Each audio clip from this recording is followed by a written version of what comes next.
Yan. Sa gabi lumalaki yung tubig eh. Malaki tubig pag gabi. Sa gabi na. Ganyan naman kaya.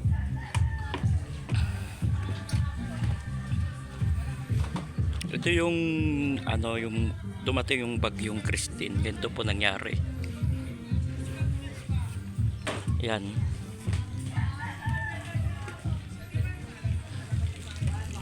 Yan, ganyan po. Dumating yung bagyong Christine. Ganito po nangyari. Ganito po yung bahay nila. Ang po, kawawa naman po.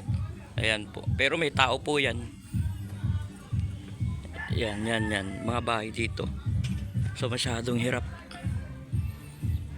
Tsaka kulang yung kasi tawid dagat.